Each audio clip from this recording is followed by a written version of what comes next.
고린도후서 4장 6절 말씀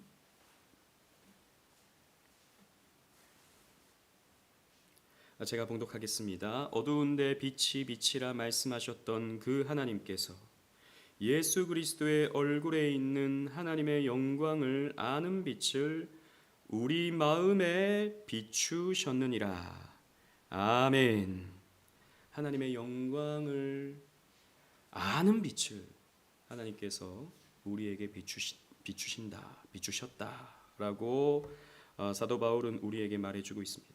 그래서 오늘도 여러분들에게 하나님의 영광의 빛이 비춰지기를 간절히 소망합니다. 이 은혜를 누려갈 수 있는 오늘 이 시간이 되었으면 좋겠습니다. 데이비드 브레이너드라는 사람이 있습니다. 이 사람은 인디언들에게 복음을 전했던 선교사였습니다. 그는 1742년부터 1747년까지 저 미국의 뉴저지주, 뉴욕과 펜실베니아 지역에 흩어져 살던, 그러니까 1700년 되니까 당시에 이제 미국이 이 아메리카 대륙을 개척할 때입니다. 그때 이미 인디언들은 다 각 지역에 살고 있었던 것이죠. 그때 이 데이비드 브레이너드는 인디언들에게 복음을 전하는 그런 사람이었던 것입니다. 당연히 인디언들은 처음에 호의적이지 않았습니다. 우리 땅을 뺏으러 온 나쁜 놈들이라고 생각하고 경계심을 갖췄죠. 하지만 때가 되어서 상황은 바뀌었고 인디언들이 이 브레이너드가 전하는 복음을 조금씩 들으면서 마음문을 열고 예수를 믿게 되는 그런 열매를 보게 됩니다. 하지만 브레이너드는 건강이 좋지 않아서 시간이 갈수록 사역을 계속 이어갈 수가 없었습니다. 그래서 그는 안타깝게도 29세의 젊은 나이에 사망하고 말았습니다. 그가 죽기 전에 그의 신앙의 친구였던 조나단 에드워즈, 여러분 많이 들어보셨잖아요. 조나단 에드워즈의 집에서 마지막 며칠을 이 브레이너드가 보내게 되는데 죽기 전에 브레이너드는 자기가 썼던 일기책을 이렇게 에드워즈에게 보여줬습니다. 그리고 에드워즈는 이 책을 출판을 하면 너무 좋겠다. 출판을 하는 것이 참 하나님 나라에 유익하겠다. 왜냐하면 이 브레이너드가 썼던 그 주옥 같은 일기들이 하나님 앞에 얼마나 신실하게, 하나님 앞에 얼마나 간절한 마음으로 하나님을 섬겼는지 너무나도 고스란히 잘 드러났기 때문이죠. 그래서 출판을 했으면 좋겠다라고 했고 브레이너드는 동의했습니다. 그래서 그 책이 많은 사람들에게 영향을 끼치게 되었습니다. 브레이너드의 헌신, 브레이너드의 열심, 신실함, 그리고 자기 부인의 정신이 그 일기 속에 많이 녹아져 있었기 때문이죠. 그래서 위대한 선교사들인 헨리 마틴이라든지 그리고 윌리엄 캐리라든지 짐 엘리엇 이런 위대한 선교사들에게 이 브레이너드의 일기가 큰 영향을 미쳤습니다. 브레이너드의 일기 가운데서는 이렇게 쓰여져 있는 구절이 있어요. 여러분 잘 들어보십시오. 오 하나님을 사랑하고 찬양하며 영원히 그를 즐거워하라. 자기에게 외치는 거예요. 나의 영혼은 이 글을 쓰는 동안에도 하나님을 향해 헐떡거리며 하나님을 갈구한다. 오 하나님은 영광을 받으셔야 한다. 하나님이 영광을 받으셔야 한다는 갈망과 하나님을 사랑하고 하나님을 위해 살려는 갈망으로 내 마음이 녹아버린다. 그 달콤함과 평안함 속에서 오 나는 하나님과 함께 있기를, 오 나는 하나님의 영광 보기를, 오 하나님의 임재 앞에서 절하기를 간절히 바란다 라고 일기글에 써놨습니다. 우리 그레이스 북스에 가면 또 이 책이 있어요.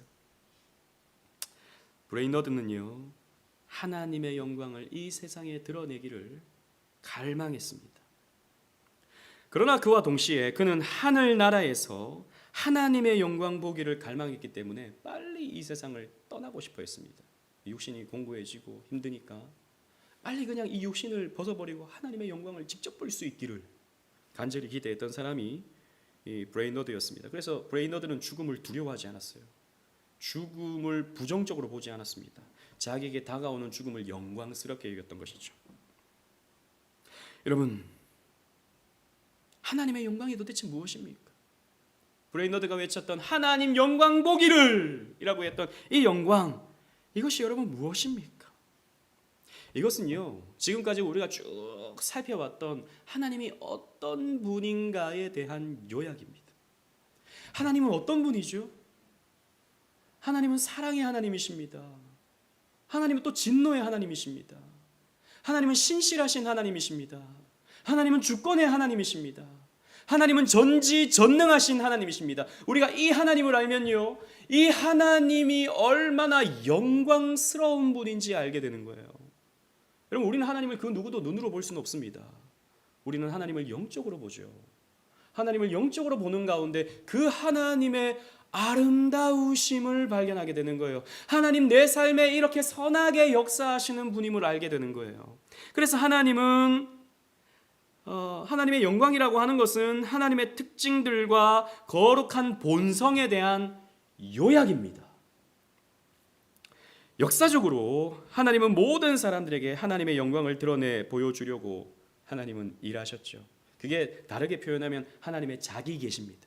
하나님이 난 이런 하나님이야 라고 드러내시잖아요. 그러면 사람들은, 성령 받은 사람들은, 은혜 받은 사람들은 하나님 너무 좋습니다, 하나님 너무 영광스럽습니다 라고 탄성을 지를 수밖에 없다는 것입니다.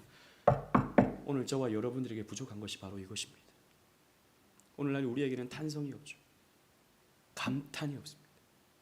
그냥 말씀 듣고 좋은 말씀이다, 혹은 말씀을 들을 때 목사님 말씀을 참 잘 푼다, 그런 얘기를 들으면 저는 기분은 좋겠지만, 말씀을 잘 푸는 게 우리에게는 필요하지만 여러분들이 그것을 이해한다고 해서 하나님의 영광을 보는 것은 아니죠.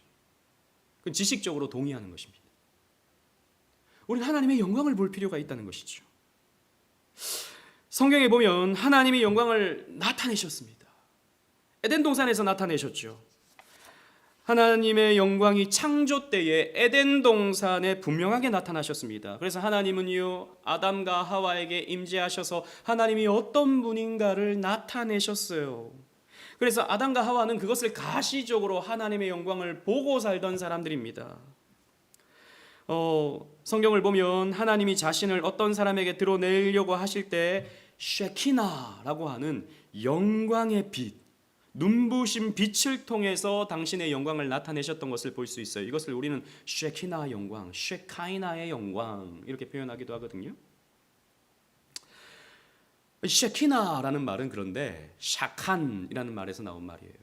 이 말은 거하다, 거주하다 이런 뜻을 가지고 있어요. 즉 하나님이 우리 가운데 거하실 때, 하나님이 지금 내 앞에 계시는구나, 하나님이 지금 여기에 임재하시는구나, 말씀을 통해서 나에게 지금 속삭여 주시는구나 라고 하는 것을 여러분들이 깨달을 때, 그것을 여러분들이 느낄 때 여러분들은 쉐키나의 영광을 누릴 수 있는 거예요.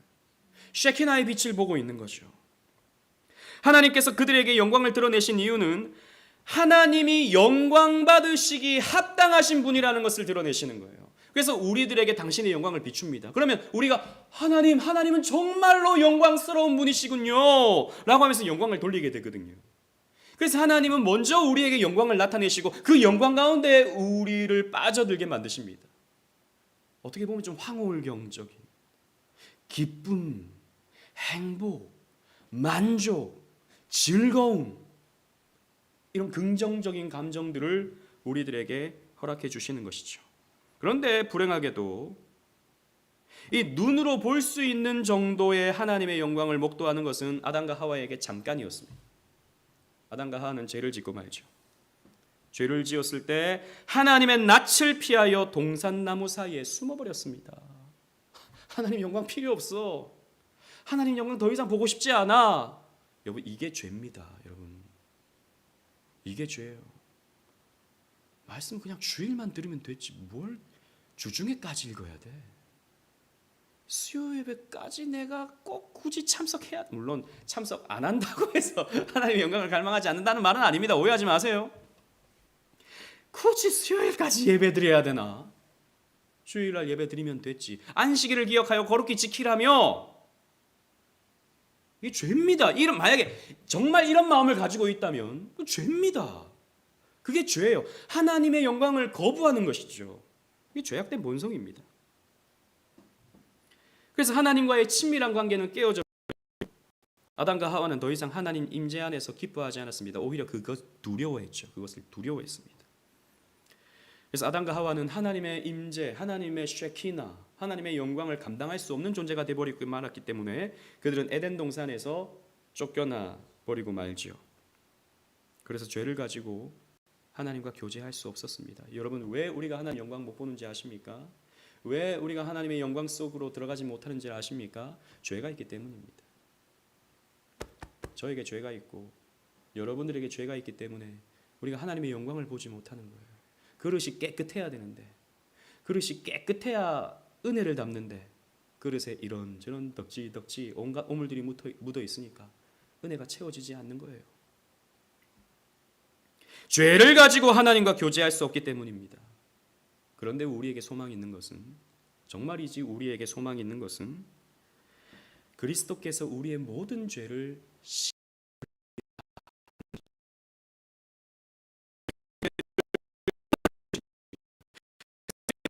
안에서 하나님의 영광을 볼 수 있는 그 영광을, 하나님의 영광을 볼 수 있는 영광을 우리들에게 나타내시는 거예요.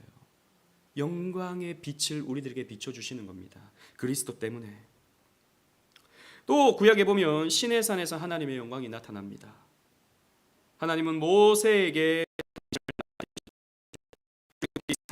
14절 말씀 우리 다 같이 한번 읽어보도록 하겠습니다. 시작. 여호와께서 이르시되 내가 친히 가리라, 내가 너를 쉬게 하리라 라고 말씀하셨습니다. 여기 쉬게라는 말, 쉬다라는 말, 히브리어로 보면 누아흐라는 말입니다. 누아흐. 이 말은 단순히 활동하지 않는 상태를 말하는 게 아니고요, 그냥 쉬는, 그냥 가만히 있는 이걸 말하는 게 아니고요, 보호하고 축복해 주겠다라는 겁니다. 하나님이 보호해 주시는 것이 우리의 안식이기 때문입니다. 하나님이 보호해 주시는 것이 축복해 주시는 것이 우리에게 안식이 되기 때문이죠. 그래서 내가 너를 쉬게 하리라 라는 말은 우리를 보호하고 축복해 주겠다라고 하는 하나님의 말씀입니다. 그런데 모세는 여기에 머물지 않죠. 하나님 보호해 주시겠다고요? 하나님, 저는 더 원합니다. 저는 더 갈망합니다. 이렇게 말합니다. 출애굽기 33장 18절 다 같이 읽겠습니다. 시작. 모세가 이르되 원하건대 주의 영광을 내게 보이소서. 나를 보호해 주시는 것으로 만족하지 않습니다. 하나님, 주의 영광을 내게 보이소서. 주의 영광을 내게 나타내소서. 나는 이것을 원합니다. 저 가나안 땅에 들어가기 전까지 나를 보호해 주시겠다고요. 저는 그 정도를 원하는 것이 아닙니다. 주의 영광을 내게 보이소서. 이렇게 모세가 하나님께 구했을 때 하나님께서 내가 내 모든 선한 것을 내 앞에 지나가게 하겠다라고 말씀하시죠. 그래서 하나님은요, 하나님의 손바닥으로 모세를 가리시고 모세에게 당신의 등을 보여주십니다. 하나님의 등을 보여주죠. 이거는 인간이 이해할 수 있는 표현으로서 하나님이 그렇게 하신 겁니다. 하나님의 등이 어디 있습니까? 하나님 영이신데. 그러니까 완전한 등, 완전한 빛을 비춰주신 게 아니라 영광의 이만큼을 하나님께서 모세에게 보여주신 거예요. 여러분, 태양을 보신 분 여기 있습니까? 태양을. 맨눈으로 태양을 보는 것은 거의 불가능하죠. 그런데 여러분, 우리가 보는 태양도 사실 태양이 아닙니다.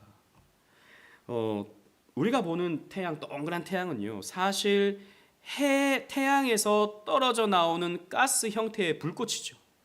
그죠? 이 불꽃이 동그랗게 지금 이글이글 타고 있는 것입니다. 태양의 본 모습은 그 누구도 본 적이 없어요. 보기 위해서 그러면 우리 우주선을 타고 태양 가까이 한번 가볼까요? 그럼 어떻게 됩니까? 다 죽습니다. 다 죽어요. 지금도 어제도 제가 낮에 잠깐 그 친구 목사님 만나서 같이 점심을 먹는데 잠깐 햇살 비추는데 너무 뜨겁더라고요. 어제는. 오늘은 또 추운데 너무 뜨겁더라고요. 그런데 우주선을 타고 태양 가까이 가잖아요. 다 죽습니다. 태양이 그 정도로 강렬하고 밝다면 하물며 하나님의 영광은 어떻겠습니까? 하나님의 쉐키나는 어떻겠습니까? 감당할 수 없어요. 우리가 감당할 수 없어요. 모든 피조물의 영광은, 그래서 우리가 보는 모든 피조물의 영광은 창조주의 온전한 영광의 부분적인 혹은 반사된 흐릿한 그런 것에 불과합니다. 여러분들은 아름답고 이쁘시잖아요. 별로 동의 안 하십니까? 아름다움, 우리가 인간이 보는 가장 아름다움, 뭐 꽃을 보든지 아니면 이쁜 사람을 보든지 영광스럽죠. 영광스러운 겁니다. 그런데 하나님에 비하면, 이 데이비드 브레이너드의 표현에 의하면 태양도 달도 이 세상의 그 어떤 아름다운 것도 하나님에 비하면, 하나님의 영광에 비하면 흉물과 같다 그랬습니다.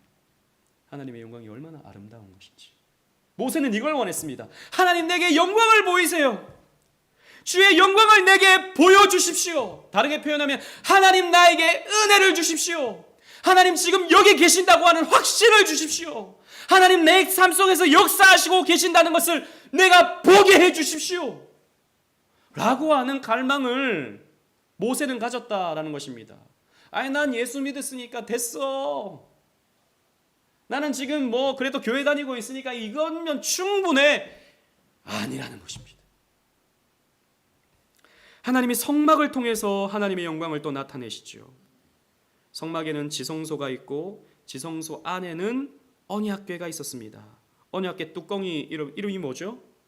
속죄소입니다. mercy seat, 은혜의 자리. 대제사장은 1년에 한 번 백성들의 죄를 속하기 위해서 이 속죄소에 피를 뿌립니다. 그런데 이 쉐키나의 영광이 거하시는 곳이 바로 이 속죄소였어요. 그 이유는 하나님께서 모세에게 이렇게 말씀하십니다. 출애굽기 25장 22절 말씀 보면, 거기서 내가 너와 만나고 속죄소 위 증거궤 뚜껑 위에 두 그룹 사이에서 내가 이스라엘 자손을 위하여 내가 명령할 모든 일을 너에게 이르리라 라고 하나님 말씀하시거든요. 그러니까 속죄소 뚜껑 위에 하나님의 영광이 나타난다는 것입니다. 사람들에게 하나님의 영광을 상기시키는 또 한 가지는 광야 생활 40년 동안 이스라엘 백성들의 진영의 모습입니다. 함께 그 광야 행진을 할 때 진영이 어떠했는가를 보면 알 수 있는 것입니다. 백성들이 길을 멈추고 진영을 재정비할 때 제사장들은 항상 이 언약궤 가까이에 있었습니다. 그리고 이 언약궤 가까이 주변에는 바로 레위 지파가 있고, 제일 바깥쪽은 이제 나머지 11지파들이 둘러싸고 있는 그런 형태죠. 언약궤는 항상 이스라엘 모든 지파의 중심에 있었던 것입니다. 여러분, 왜 이런 식으로 배열했겠습니까? 진영을 왜 이렇게 하라고 하나님께서 굳이 말씀을 통해서 명령하셨겠습니까? 이스라엘 백성들이 항상 이동할 때나 멈출 때 너희들의 중심에 하나님의 영광이 있다라고 하는 것을 기억하라라고 하는 하나님의 뜻이었던 것이죠. 그래서 이스라엘 백성들이 앞으로 나아갈 때 하나님의 영광이 하늘에 닿았고, 이스라엘 백성들이 멈출 때는 하나님의 영광이 그들에게 나타나죠. 갈 때는 하나님의 영광이 나타나고, 멈출 때는 하나님의 영광이 그들에게 임하여서 하나님의 영광을 늘 볼 수 있도록 이스라엘 백성들에게 하셨던 것입니다. 그리고 이 하나님의 영광이 성전에 나타나게 됩니다. 나중에 이제 성막 시대가 끝나고 성전 시대, 솔로몬이 성전을 짓게 됨으로써 성전 시대가 도래했을 때 성경은 이렇게 기록하고 있습니다. 열왕기상 8장 11절 우리 다 같이 읽겠습니다. 시작. 제사장이 그 구름으로 말미암아 능히 서서 섬기지 못하였으니 이는 여호와의 영광이 여호와의 성전에 가득함이었더라. 아멘. 여호와의 영광이 성전에 가득했습니다. 사람들이 그 구름 가운데 구름으로 임재하신 하나님의 모습을 보면서 감탄했죠. 와, 하나님이 임재했구나. 여러분, 성전은 당시에 근동 지역의 그 어떤 건축물보다도 화려했고 멋있었습니다. 규모도 대단했죠. 이것은 하나님이 성전을 통해 백성들을 향해 이렇게 말씀하고 있는 것과 같습니다. 자, 내 영광을 보거라. 내 영광에 집중하라. 내가 누구인지 알고 합당한 경외와 경배를 돌리라 라고 하나님께서 이렇게 말씀하시는 것과 같은 것입니다. 여러분, 지금도 우리가 저 대한민국에서 제일 높은 빌딩이 저 잠실에 가면 롯데타워 빌딩이잖아요. 멀리서도 이렇게 우뚝 서 있는 이것을 보면 오, 대단하다 싶지 않습니까? 가까이 가면 갈수록 엄청나게 큰 건물을 보면 좀 위압감이 느껴지죠. 그 꼭대기 위에 저는 안 올라가 봤지만 올라가 보면 뭐 대단할 것 같아요. 사람들은 그런 것을 보면서 어떤 위압감을 느끼죠. 건물, 건축물. 하나님은 그 성전을 통해서 하나님의 그 위엄을 나타내셨던 것입니다. 그러나 건물은 건물일 뿐이죠. 이 성전은 하나님을 영화롭게 하기 위해 세워졌지만 백성들은 마땅히 돌려야 할 하나님께 영광을 돌리지 않았습니다. 특히 에스겔 선지자 시대 때는 백성들이 하나님께 영광을 돌리지 않았던 것이 분명하죠. 에스겔 선지자는 이교도의 우상 숭배가 성전에서 행해지는 것을 보고 환상 가운데 보고 그것을 자세히 기록하고 있습니다. 에스겔 8장에 보면 환상을 보는 거예요. 에스겔이 남유다에서 어떤 우상 숭배가 이루어지는지, 성전 안에서 어떤 우상 숭배가 이루어지는지, 하나님 섬겨야 할 성전에서 온갖 음란하고 온갖 그 인간의 그 물질주의를 자극하는 이런 우상들이 숨겨져 있는 것을 보고 한탄하게 됩니다. 이 백성들은 죄와 회개치 않는 마음 때문에 하나님은 성전에서 하나님의 영광을 거두어 가버리시고 말죠. 그래서 몇 가지 단계가 있었습니다. 첫 번째 단계로 하나님의 영광이 이 죄 짓는 이스라엘 백성들에게서 떠나가시려고 성전 문지방에 이르시게 됩니다. 그러다가 하나님께서 긍휼을 베풀어 주셔서 에스겔 9장에 가면 다시 돌아오시죠. 다 긍휼을 베풀어 주셔서. 그래서 속죄소로 다시 돌아옵니다. 근데 10장에 가면 다시 하나님께서 이스라엘 백성들을 떠나 성전 문지방에 이르게 됩니다. 그리고는 하나님께서 다시 돌아오지 않는 모습의 환상을 에스겔이 보게 되죠. 하나님의 영광이 구름 날개 위에 머물더니 다음에는 성전의 동쪽 문으로 이동하고 맙니다. 마지막으로 여호와의 영광이 성읍 가운데서부터 올라가 성읍 동쪽 산에 머물렀다라고 하는 표현이 나타나게 돼요. 이 환상은 하나님이 죄로 인해 이스라엘을, 예루살렘을 떠나신다라고 하는 것을 보여주는 환상입니다. 여러분, 앞에서 말씀드린 것처럼 우리가 우상을 숭배할 때 예배당에서 여러분 얼마든지 우상 숭배될 수 있습니다. 우리가 정신 조금만 놔버리면, 정신 안 차리면 예배당은 우상의 천지가 되고 말아요. 교회 역사가 그것을 우리에게 보여줍니다. 그럴 때 하나님은요, 그 교회를 떠나시는 거죠. 하나님은 그 백성들을 떠나시는 겁니다. 이것이 무엇입니까? 이가봇입니다. 이가봇. 하나님의 영광이 떠나다. 그 사무엘 시대의 이가봇 시대지 않습니까? 사사 시대 말기가 이가봇의 시대지 않습니까? 그 에스겔 시대도 마찬가지로 이가봇, 하나님의 영광이 떠났다라고 하는 그런 시대가 되고 마는 것이죠. 그런데 예수께서 이 땅에 오십니다. 예수께서 이 땅에 오시는데 이 말씀이 참 의미심장합니다.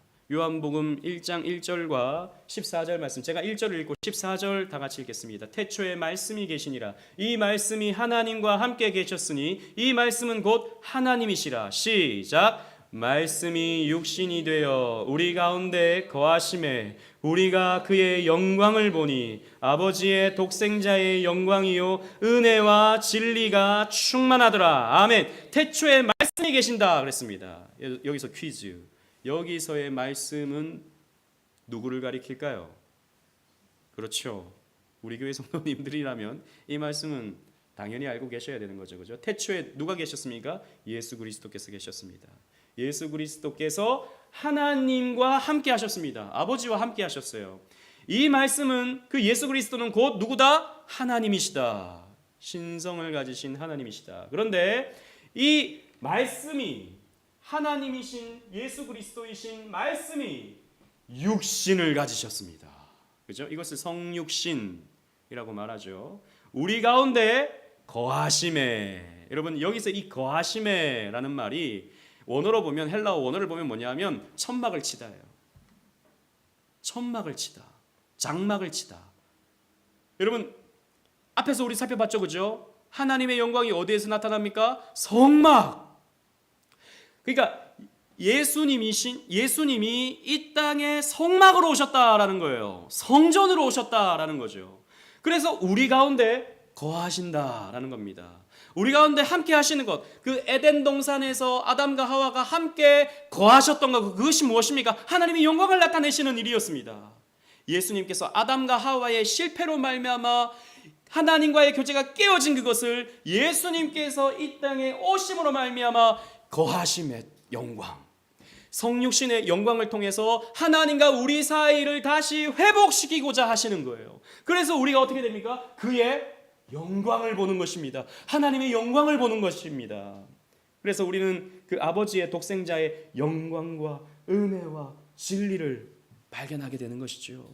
그래서 여러분들이 예수 믿는다는 말이 무슨 말입니까? 여러분들은 하나님의 영광을 보는 거예요.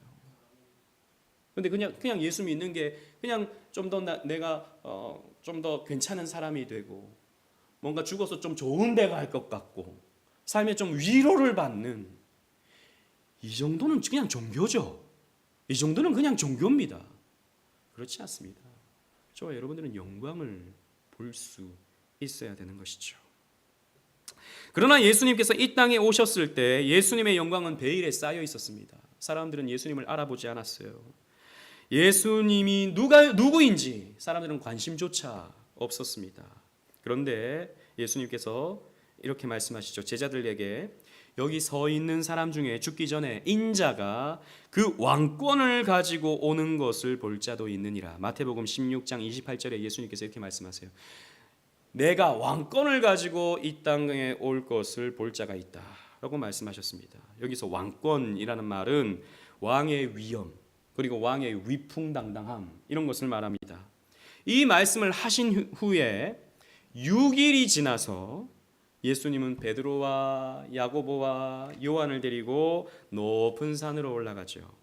성경은 이렇게 말합니다. 다 같이 한번 읽어보겠습니다. 시작. 그들 앞에서 변형되사 그 얼굴이 해같이 빛나며 옷이 빛과 같이 희어졌더라. 아멘. 예수님이 영광을 입으셨어요. 마치 해를 품은 것처럼 예수님께서 빛나기 시작하셨습니다. 왕권을 가지고 올 것을 너희들이 볼 자가 있다라고 말씀하셨는데 예수님께서 왕의 모습을 나타내시는 거예요. 아니, 그냥 왕이 아닙니다. 보통의 왕이 아닙니다. 하늘의 왕으로서 모습을 보여주시는 거예요. 그래서 해같이 빛났다라고 말해주고 있죠. 몇 년 후에 베드로는 이 사건을 이렇게 증언합니다. 베드로후서 1장 16절 또 다 같이 읽겠습니다. 시작. 우리 주 예수 그리스도의 능력과 강림하심을 너희에게 알게 한 것이 교모히 만든 이야기를 따른 것이 아니요 우리는 그의 크신 위엄을 친히 본 자라. 아멘. 너희들 이 얘기 지어낸 얘기라고 듣냐? 아니다. 나는 그거 봤다라는 거예요. 베드로의 말이잖아요. 베드로후서니까. 내가 그 위엄을 친히 봤다. 사람들은 교묘히 지어낸 얘기, 예수님께서 뭐 무리를 걸으시고 병자를 고치시고 문둥병을 고치시고 이런 얘기 교묘히 지어낸 이야기로 너희들 알지만 아니다. 내가 그 위엄을 봤다. 예수 그리스도의 영광을 봤다라고 말해주고 있는 거죠. 그래서 여러분, 우리는요 예수 그리스도를 통해서 영광을 볼 수 있어야 되는 것입니다. 오늘날에는 하나님의 이 영광이 교회 안에 계신 그리스도를 통해 나타나죠. 그래서 바울은 에베소 교회를 축복하면서 이렇게 말합니다. 또 다 같이 읽겠습니다. 시작. 교회 안에서와 그리스도 예수 안에서 영광이 대대로 영원 무궁하기를 원하노라. 아멘. 교회에 하나님의 영광이 있는 거예요. 교회에 하나님의 영광이 나타나는 것입니다. 그리스도를 통해서 말이죠. 그래서 우리가 예수를 믿음으로 하나님의 영광을 볼 때 우리는 어떻게 되느냐? 바울은 이렇게 말합니다. 고린도전서 10장 31절 말씀처럼 너희가 먹든지 마시든지 무엇을 하든지 다 어떻게 하라고요? 하나님의 영광을 위하여 하라라고 말씀하고 있습니다. 저와 여러분들이 예수 믿음으로 하나님의 영광을 볼 때 우리는 먹든지 마시든지 무엇을 하든지 하나님의 영광을 위하여 하게 되어 있는 것이죠. 하나님을 위해서 살고 싶은 거예요. 여러분들이 정말 하나님 영광 보잖아요. 다르게 표현하면 하나님의 은혜를 받잖아요. 그러면요, 하나님께 쓰임 받고 싶어요. 그냥 밥 먹고 사는 인생으로 살고 싶지 않습니다. 그냥 적당히 돈 많이 벌어서 사소한 사치를 부리고 싶은 그런 삶을 살고 싶지 않아요. 하나님께 쓰임 받고 싶어요. 그런 거룩한 욕심이 생기는 겁니다. 먹는 것도, 마시는 것도, 그 어떤 것도 하나님 영광 위에 하고 싶어지는 것이지요. 우리는 이 말씀대로 살아야 되는 것입니다. 이게 기독교입니다, 여러분. 우리는 하나님이 마땅히 받아야 할 영광을 하나님이 받으시도록 우리는 최선을 다해 살려고 하는 갈망과 열심이 우리에게 있어져야 되는 것입니다. 오해하지 마세요. 막 세상에서 1등해서 하나님께 영광 돌립니다, 이거 하라는 게 아니고, 여러분들의 일상 속에서, 여러분들이 밥을 할 때에도, 여러분들이 돈을 벌 때에도, 여러분들이 운전을 할 때에도, 여러분들이 공부를 할 때에도, 여러분들이 그 어떤 것을 할 때에도 하나님 영광 위해서 이 작은 행위를 통해서 하나님께 영광이 드러나기를 원합니다. 우리는 그 마음 가지고 살아가야 되는 것이죠. 주님의 불같은 영광이 언젠가는 세상 사람들의 눈을 가려버릴 것입니다. 그래서 믿지 않는 자들과 저 악한 자들에게 하나님의 영광이 비칠 때가 있어요. 여러분, 이게 뭐냐? 하나님이 큰 영광으로 다시 오실 때입니다. 내가 큰 영광 가운데 다시 올 것이다 라고 예수님 말씀하시잖아요. 그때요, 악한 사람들은 계시록 6장 16절 말씀에 이렇게 외칩니다. 산들과 바위에게 말하되 우리 위에 떨어져 보좌에 앉으신 이의 얼굴에서와 그 어린 양의 진노에서 우리를 가려달라 라고 외치게 될 것입니다. 하나님의 영광은 불신자들에게는 무서움입니다. 이 하나님의 영광은 불신자들에게는 심판이에요. 그리스도는 모든 원수를 멸하시고 다윗의 왕권을 회복시킬 것이며 왕의 왕으로서 또 주의 주로서 능력과 영광으로 세상을 다스리실 겁니다. 새하늘과 새 땅에서 그 영광의 완성이죠. 그래서 빌립보서 2장 10절에 모든 입으로 예수 그리스도를 주라 시인하여 하나님 아버지께 영광을 돌리라 라고 했습니다. 우리가 그리스도를 내 주로 시인함으로써 여러분들의 삶의 주인이, 그래서 공부를 하는 목적도, 돈을 버는 목적도, 살아가는 그 목적도 내 주인이신 예수 그리스도를 위하는 것임을 알 때 우리는 하나님의 영광을 위해 살게 되는 것이죠. 말씀을 맺겠습니다. 여러분, 천국은요, 하나님의 영광으로 가득한 곳입니다. 왜냐하면 새 예루살렘에서는 해와 달의 비침이 쓸데없으니 이는 하나님의 영광이 비치고 어린 양이 그의 등불이 되어주기 때문이다 라고 말씀하고 있기 때문이에요. 지금은 우리가 직접 눈으로 볼 수 없지만 천국 가면 이 눈부신 빛을 볼 수 있게 됩니다. 지금은 여러분, 우리가 빛을 보더라도 우리는 가시광선밖에 못 봐요. 그런데 천국에 가잖아요. 그러면 그 이상의 빛을 봅니다. 어떤 빛일까요? 빨주노초 파남보 그 빛 정도가 아닐 것 같아요. 저는. 우리가 보는 뭐 스테인글라스에서 비춰지는 아름다운 막 빨강, 보라 이런 빛 아름답죠. 그 이상일 겁니다. 우리가 꽃을 볼 때 정말 신기하고 놀랍지 않습니까? 어떻게 이렇게 좌우대칭을 딱 이루는지 아름답죠. 그 이상일 겁니다. 천국에서. 그런 상상을 조금씩 해보면 좀 기대가 돼요. 천국이. 하나님에게서 나오는 눈부시게 밝은 빛이 온 세상을 비추게 될 것입니다. 사도 요한은 그 영광을 봤죠. 우리보다 먼저 좀 봤습니다. 사도 요한은요, 하나님이 보여주시는 환상 속에서 저 거룩한 성 새 예루살렘의 영광을 봤어요. 그래서 계시록 7장 12절에 이렇게 말합니다. 아멘! 찬송과 영광과 지혜와 감사와 존귀와 권능과 힘이 우리 하나님께 세세토록 있도다. 아멘! 이라고 말했습니다. 아멘! 영광을 보니까 요한이 아멘! 이렇게 말했다고요. 여러분, 하나님의 영광을 위해 사시겠습니까? 아멘이라고 기꺼이 외치시겠습니까? 여러분 이 땅 살아가면서 세상 사람들 다 먹는 밥 먹는 것에 만족하지 말고 이 세상 사람들 다 타는 차 타는 거 조금이라도 더 좋은 차 타려고 거기에 물론 좀 더 좋은 차 타면 좋습니다. 그런데 거기에 목숨 걸지 말고 이 영광스러우신 하나님을 우리가 보고 이 영광스러우신 하나님을 우리가 좀 누리고 그래서 교회에 오는 것도 그냥 드려야 되니까 예배 드리고 그냥 주일 성수해야 되니까 성수하는 이런 의무와 책임에서 초월해서 하나님의 영광을 보고 하나님의 영광을 누리는 그래서 이 브레이너드가 갈망했던 것처럼 우리 또한 갈망함으로 하나님 앞에 나아가는 저와 여러분들 되셨으면 좋겠습니다.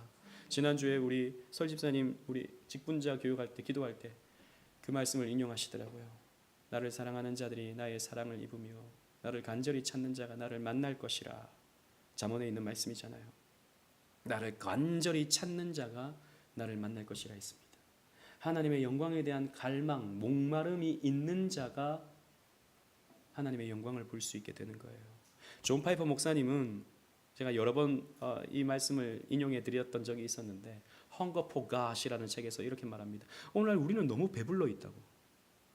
세상의 군것질 때문에 우리는 너무 배불러 있다고. 세상의 부요함과 세상의 즐거움과 세상의 유튜브, TV, 온갖 문화들을 우리가 먹어가지고 이런 것들로 우리가 배불러가지고 여러분 간식 많이 먹으면 단 거 많이 먹으면 입이 달아서 밥이 별로 안 땡기잖아요. 그런 것처럼 우리가 하나님에 대해서 갈망을 잊어버렸다고. 여러분 우리는 하나님에 대한 목마름, 하나님에 대한 갈망을 회복해야 됩니다. 그런 은혜를 누리는 그 영광을 볼 수 있는 저와 여러분들 되시기를 주님 이름으로 축원합니다. 아멘. 우리 함께 기도하며